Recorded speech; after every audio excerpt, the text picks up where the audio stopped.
All right. So I'm going to do a short talk discussing high-level ideas. A lot of people will talk about technicalities, and I want to discuss how we see it from the kind of like the management level, and maybe our experience as to how to structure research within a company like Agoda. The reason I think it's interesting is a lot of people come from a background of like the academia, doing Kaggle and stuff like that. And when you land into a company and doing like production-oriented research, the mindset is quite different. So it is interesting to kind of like hear we see it as we do it. The key ideas I want to talk about today, like I said, it's a short, non-technical, but hopefully I'll get to give you the message. Please feel free to ask questions. So first of all, interesting enough, there's a lot of power in the way you structure the team and the way they communicate internally, and I want to discuss that. And we spend time thinking about it because we want effectiveness. Second, and this is maybe sometimes counterintuitive, that a lot of the advancements we get come from being embedded in products and keep iterating on them. So that's the Agile part I'm going to discuss. And finally, in the Agile world, there's three entities. There's the product, the developer, and now the researcher, data scientist. And we don't kind of like merge them together. They each one have their core responsibilities. But we think like if you keep working together and you keep being separate, then the sum is greater than the parts in this case. So that are the ideas. And I'm going to talk about the structure and the culture, and then maybe give some example how we implemented them in projects, kind of like give you an idea how it unfolds in real life. So starting from kind of like the structure. So like a lot of companies that do AI or data science, we have like three main roles within the research organization. And although I'm going to talk on each one of them separately, they actually sit on some continuum, right? There's no clear distinction, and people kind of like shift as their career advance, and also as like based on product needs. So maybe the main role that people talk a lot about is the researchers. Often people coming with a rich academic background. And what we think is their main duty is kind of like taking, remember, like we are solving a business problems usually. So they'll have to kind of sit with the business people and kind of translate them into those models that you then find out in Kaggle, right? And so kind of like taking business to mathematics is probably their main role. Also, another thing, we kind of trust them to know if there's an idea or conjecture, then how do you prove or disprove this using data, right? So kind of like the research mindset is what we trust those researchers with. And finally, I mean, data science and research in general is an evolving field. You have to keep learning. So that's another task of the data scientist, to keep bringing in the ideas that are out of the company into like fresh research and so on. Another role is the data engineer, machine learning engineer. These are the guys that have like rich computer science background. You know, at the end of the day, you want something that works in a production environment, so you want to deploy it, and or do data pipelines or care about latency. So you need someone that understands this, but also understand the mathematical concept that we work with. So we usually give this to the engineers in this case. And finally, a role that is sometimes viewed as more junior, but it's actually very important, the data analyst. And these are the guys that like look on the data and tell the story there. So they kind of like look backward, what we learn, and often they are the guys that also give us a lot of the insights that push later on the product forward. So key insights from this kind of structure that we have is, first of all, nobody sits in some isolated lab. We all sit together and share the skills and work as kind of like everybody's touching code and understanding how the life cycle of a product. That's very important, right? So there's no separation. We also want to do kind of like quite a fast iteration. This is key. I'll talk about it more. So we want to do research that translates to production, and we want to do it in quickly as possible. So whatever we do research, it should be like production ready or as close as possible. And this kind of like structure allows it. We're doing Agile like all modern companies, and so everybody sits together and they share the same goals. So those Scrum things is like what makes us stick together. And maybe a point that I will keep hammering is once you sit in a product, a researcher is kind of like always there. And this is a key to a lot of our advancements. So kind of like you never lose ownership while you sit in a product. And I'll give example why this is very important. And finally, this is why I put guild there in the title. We share common skills and best practices. So that's the structure we build. But people sit in different products. So the business goals are different, but the skills are shared. So that allows us to kind of like grow as professional together, but still kind of like contribute to all the part of the company separately. So this was about the structure. Let's talk about the culture now. So Agile is kind of like, I think the main idea is that we don't know where we're going. And this is true also when we do research. Think academia, there is a problem that we try to solve. What we do in a business setup, we're trying to make more money, usually. So we don't know what we're solving, and even if we do, there's a lot of ways of doing that. So we're not having this like big problem that we're solving. Instead, we're focusing on how we can take the current step and move forward a little bit. So the focus is no solution, but iteration. So don't solve, iterate. But what do you iterate over, right?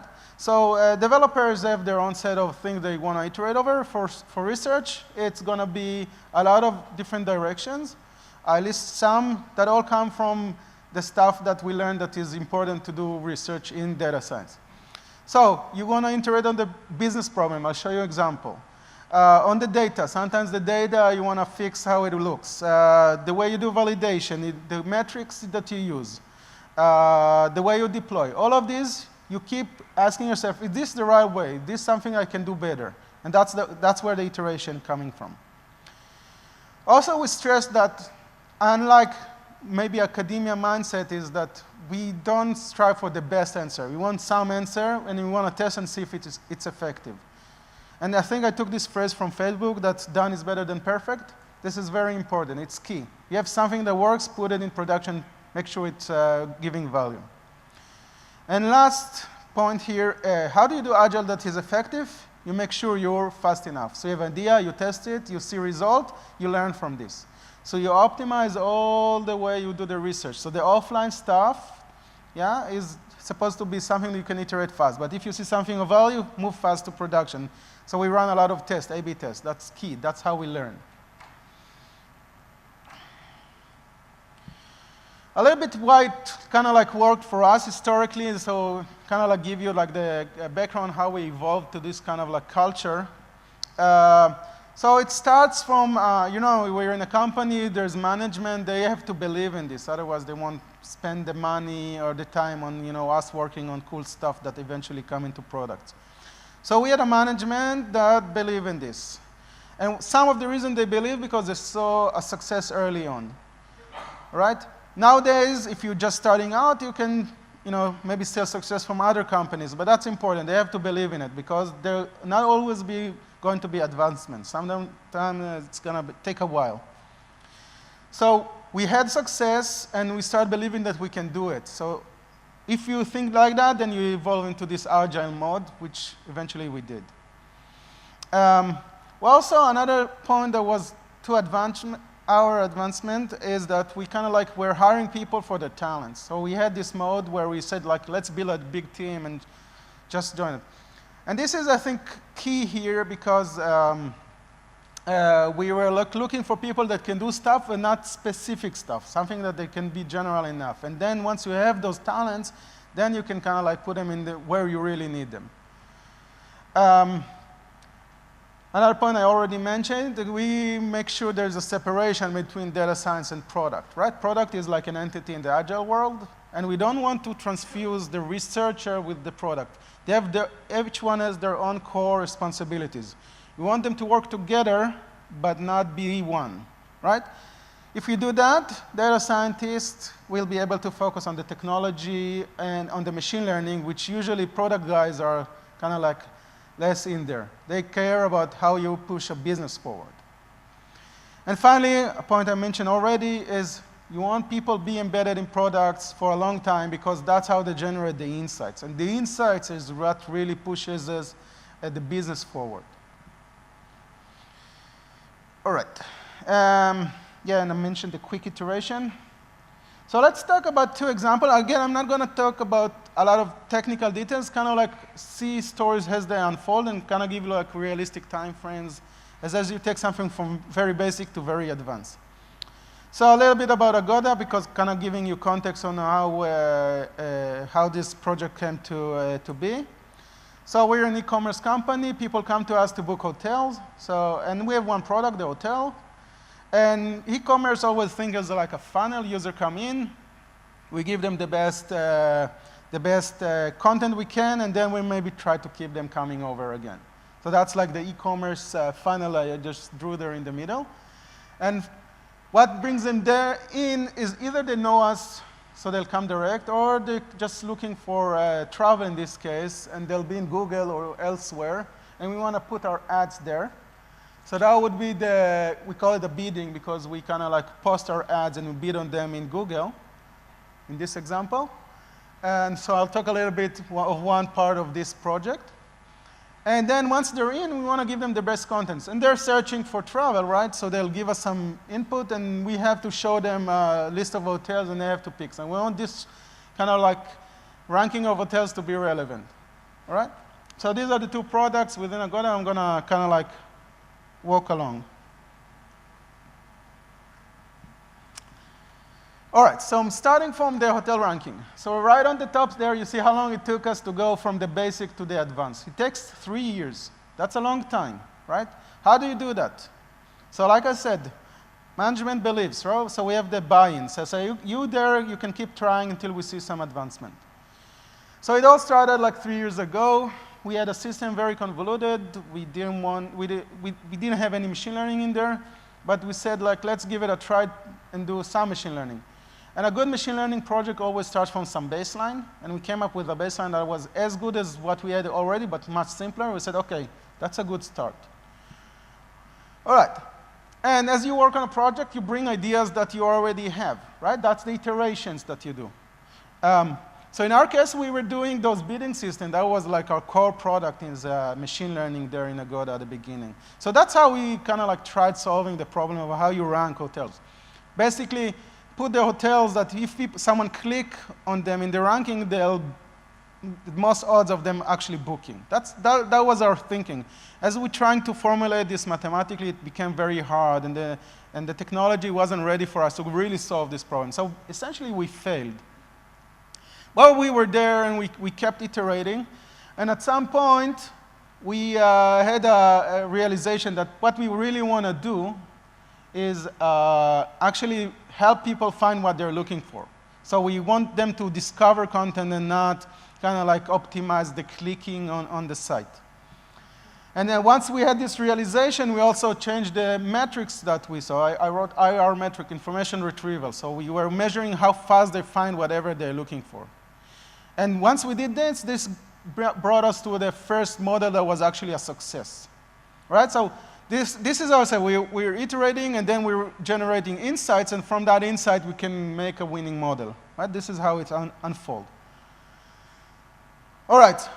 So collaborative filtering is essentially I show you what people like you booked before. That's like two-words description. It was nice, but obviously we need to know stuff about people. So we hit the next problem, right? We're iterating. And the next problem is that some of our users we don't know because they're just coming from Google. They're not logged in. We don't have any history about them. So what do we do about them? But then, OK, so we have some context. We know where they're coming from, where they're looking, their check-in time, check-out time, what language they use, what platform they use. So we have some context. So OK, let's find a solution that uses this context. All right? And indeed, we went there, we found a solution, factorization machine, that we can incorporate context. So we're kind of like iterating on the matrix factorization thing that we had before into a factorization machine. All right, that was good. We did few iterations there. We saw wins. So you see, we're doing, sometimes we fail, but eventually we want to see some value along the way, as long as we're accumulating insights. All right, it was good, but then our models became very big. Think there's a few tens of millions users and few millions of hotels. We have to do these huge matrices, and then we have to serve them. It's a lot of memory. So we are hitting this size issue. So it was hard to run tests because holding two models at once in memory was hard. As we are thinking about this, we kind of like said, let's switch to thinking of like not giving you what people like you did, like what would be your next booking. So like thinking sequentially, and that's what brought us to thinking, all right, it's like a sequential RNN solution, and we tried that. And obviously, this worked hand in hand into, this technology was mature at the time, and there was already people using that in other places, so we kind of like, all right, let's try. And we tried, and it was a win. It was a win both like giving us more value, and also it reduces the model size. Right, so key takeaway from this kind of slide, the iterations that we did and the insight we accumulated, these are the ones that brought us the wins, the leaps forward. But as you can see, it takes time. If you're starting from very basic solution, it takes time until you evolve into something very sophisticated. So you have to keep, and we were mostly having the same people keep iterating on this. So the team was mostly constant. So they kind of like remember the stuff they tried and they knew where to go. All right, so that was the ranking. Now let's talk a little bit about the bidding. I'm going to give a little bit context here. So this is a very big project for us. You know, as e-commerce, we care about the traffic we bring in. So we do a lot of stuff there. So just a little bit of context. You type some search in Google. Some companies show you ads. All right? And these ads has to be relevant to your search and your intent. So we have like 2 billion of those already running in Google. So it's kind of like big. And we want to keep adding more because people change their preferences, and there's this long tail that we're not touching. So we want to be catching more and more of the intent of people that are looking for travel. So Google gives us like a feed of like about 1 million search queries that they think that are relevant to travel. And they ask, okay, do you want to bid on those or not? So like a feed of 1 million a day. So our task in this specific project is, all right, you give me a search query. In this case, some hotel in Singapore. Is this relevant to Agoda? And if it is, do we want to, where do we want people land? So we have a lot of pages they can land on. And what would be the ad? So we're taking the search and some what would appear in Google, and then translating it to an ad that we can show there. Right? That's the process. At the end of the day, we built like a language model that was very effective, but it took us time. So again, I want to unfold the story of how we reached there. All right, so again, long time, 2 years in this case. We started from heuristics. I think it's like the best place to start, by the way. You want to start from some human solution, like let's call it machine learning thinking without the machine learning. That's where like a good start of a impactful project. And since we are like thinking about similarities, remember we have to think if it's relevant to us and where we want to put it in the site. So okay, how do you do language matching? At the time, it was word2vec. So we tried this, and the way we approached it was very, very big. And also, we were aiming for kind of like catching as much as we can. So more of coverage and less accuracy. Right? So most of the keywords we want to catch, and we didn't care if we're putting like garbage in there at the beginning. So we did this, but it was very messy, and yeah, we got a lot of coverage, but the quality was very shit. So at some point, our business guy just said, okay, look, this doesn't work for us. You're putting garbage in there. We want accuracy there. We don't want coverage. And this is why I put this story, because it's interesting, because we kind of like at this point dropped machine learning. Say, okay, all right, you want something else? Let's go back to doing heuristics, some hacks. Let's make sure we deliver something. So we were doing regexp and all that crazy stuff that is kind of like thinking machine learning without the machine learning until we hit the goal. And that's important because we have a product to deliver. All right, so we delivered that, right? We switch our mindset from coverage to accuracy, and we can like improve accuracy a little, hit the accuracy goals and improve coverage a little bit. So it was a win for us. And then, so we have a product that is viable, it's better than what we have, we start iterating. And as you iterate, you get to all those nice, interesting, kind of like AI solutions. So we did a language model based on RNN embedding. That was a win. And then, all right, there's some text there in the Google input. Let's start extracting language features from it, which was our next iteration. So we're iterating and we're jumping. Each round is like a win. And then, okay, we kind of like exhausted English. All right, what about other languages? So we had to think how we use all our training now to a different language. So that was our next iteration. So keeping iterating and seeing the wins, but we didn't know where we're going, right? Every time it's like small iteration, eventually coming to the leap. Yeah, so that's how my second example unfolds. And basically where my short talk about culture and structure ends.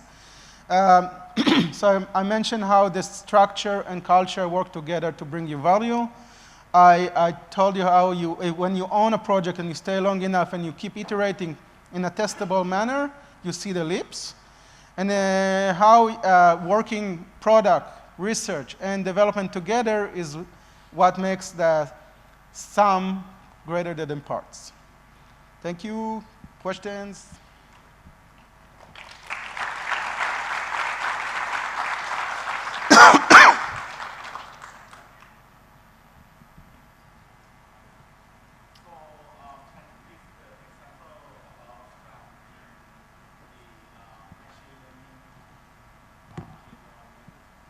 I don't understand. I don't hear you well. So can you give the example of what you discussed, what kind of discussion during the Scrum period in Agile machine learning?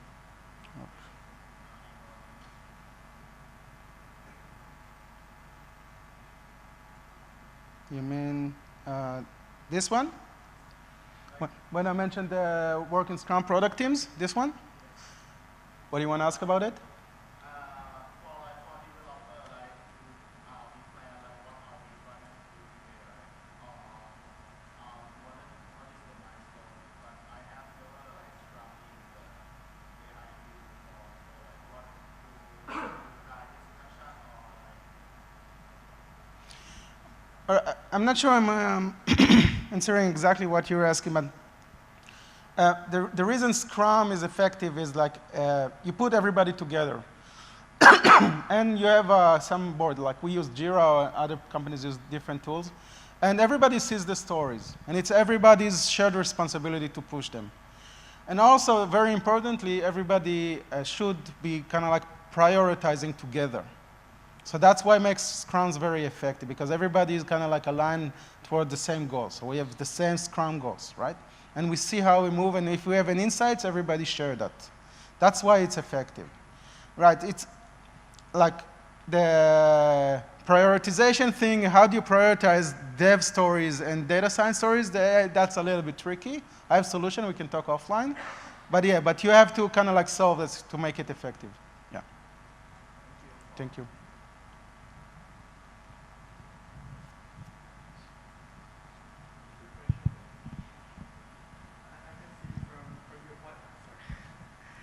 I can see from your presentation that you would like to take data science more research, more abstract, to be able to concentrate on the best practice and technology and you put more business into data analysts.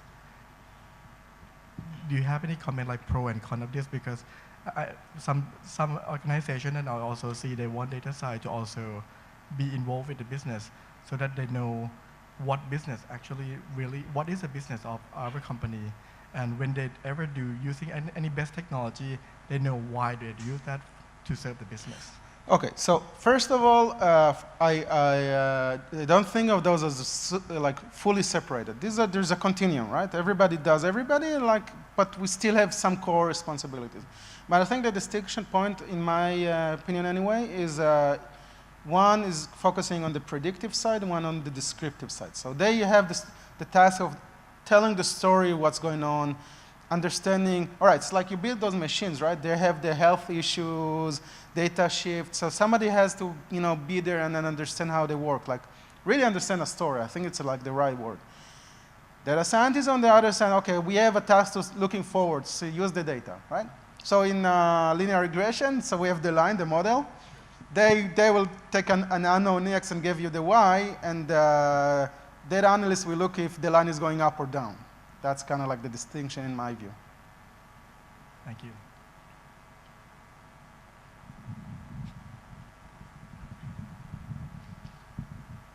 I think my question, well, it's about two parts. I think the first part is related to the previous question. So at least in Agoda case, most of the problem, how do you prioritize or pick the problem to tackle?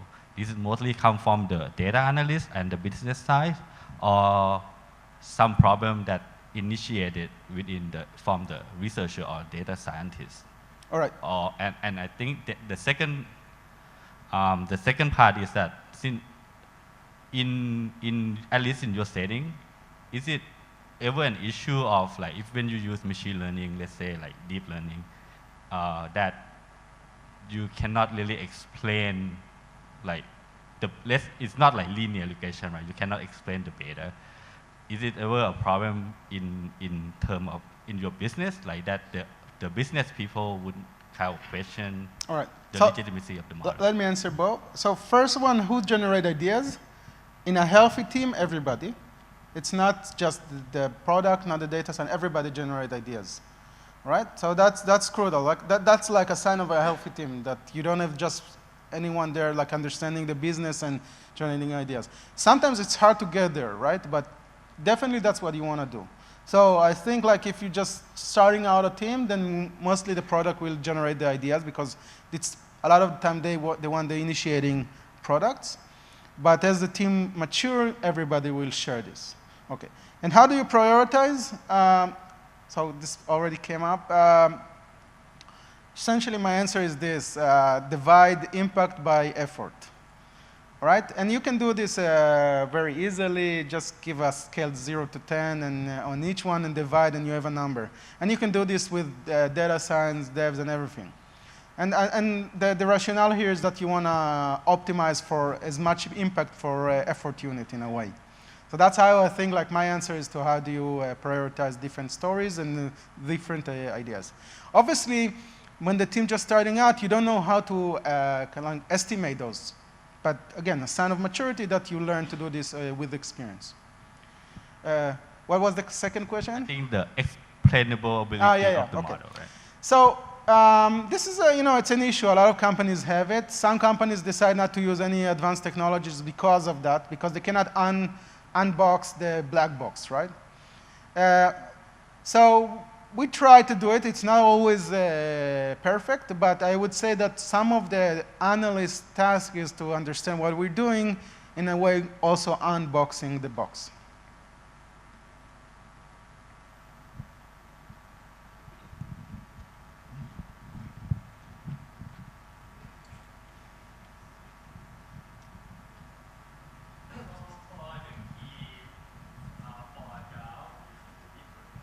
Yes, yes. Why?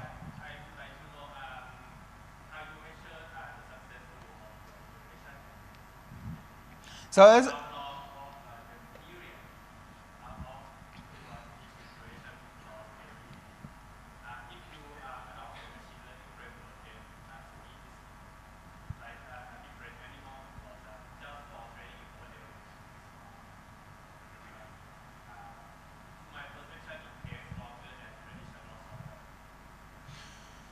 All right, so ideally you want, that's what I said, quick testable iterations. So you want to have an iteration that you can test and see value. That's not always there. And if it's not there, then you have to convince your manager that what you're doing has value in the long term. Yes, it took us sometimes even a year to see leaps, right? But we have to have enough kind of like proxies to the business showing that what we're doing eventually will lead. So yeah, I would definitely suggest that if you're going into something that is kind of like not, you don't see the result immediately, you cannot test them, you have enough kind of like conviction beforehand that there is value in doing that. But often we don't want that. We want to see value as we move along. Even if it's a small value, we still want to see it. So quick testable iteration is the key.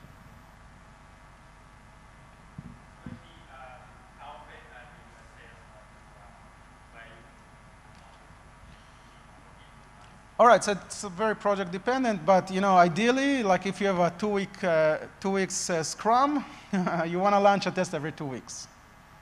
Sometimes it works, sometimes it doesn't, right? But that's like an ideal. Depending on the team, sometimes it will be once a month and so on.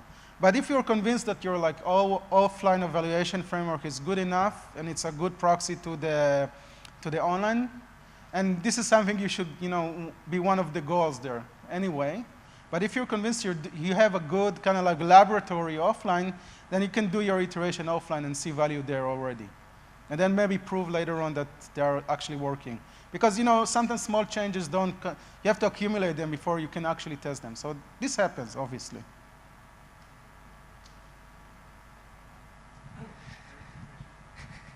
Sorry. I know that you show a lot of resource on their data science, data engineer, and also data analyst. Since I also manage the team, I like your advice on, I like your view on how I can acquire people, right? Anything that you think that can build the right environment for the people to keep them and to grow them? Any advice from your? From the manager standpoint, right?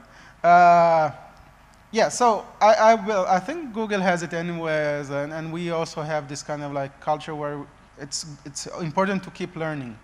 So that's one thing. People tend to stay if they're happy socially, if they have an impact and they grow, right? So just make sure that at least 2 of these are positive, right? That's like in the long term they stay, that's my view. And in terms of skills, I keep kind of like a map of what are the group skills and see how it evolves over time, because there's some shift there, right? So people come, people go, and the skill set, the John's skill set change. So I'm very mindful of that. So if we're losing some important talent, then I either learn or maybe we need to hire. So keeping mindful of the shared skill set and keep people happy on these 3 things, just my advice. Thank you. So I have a question. So you mentioned that you want to make the research code production ready. So I'm wondering how do you actually achieve that? Because most data scientists, they don't have skills, software engineering skills to make the code production ready. On the other hand, the data engineers are the ones who have those skills, but they lack the research skills. So that's exactly what I made this point. I'm aware that there are companies that don't work like that, right? They have researcher writing maybe some kind of like a paper, and then there will be guys doing the implementation, right? We found it to be not effective, so we make sure we hire data scientists that can code, and if they cannot code, then we train them to code, all right? I see. That's exactly our solution. All right, thank you. A non-technical question. Where do you see Agoda and your team in 5 years from now? I mean, like, frequentist or Bayesian answer? All right, I'm guessing like you can, at any given point, you can think that you did 20% of what there is to do. So probably in 5 years, we'll do 20% of what there is to do by 5 years. It's easy to think like we answered everything, but I'm sure not. I can tell you that now we're focusing kind of like breaching out of the machine learning team as to doing machine learning in Agoda. We call this democratization, where we kind of like push everybody to do machine learning by tools, by education, by pushing products, dev managers, and all that. So in 5 years, I hope I'll see a lot of people, a lot of engineers doing machine learning, and not just like PhD level guys. That would be like a very, ML first kind of culture that we want to go to. Let's see if it works. That's the, yeah. Okay, I'll stop here. This is like my vision for now, anyway. All right, any final questions? All right, then thank you very much. Thank you.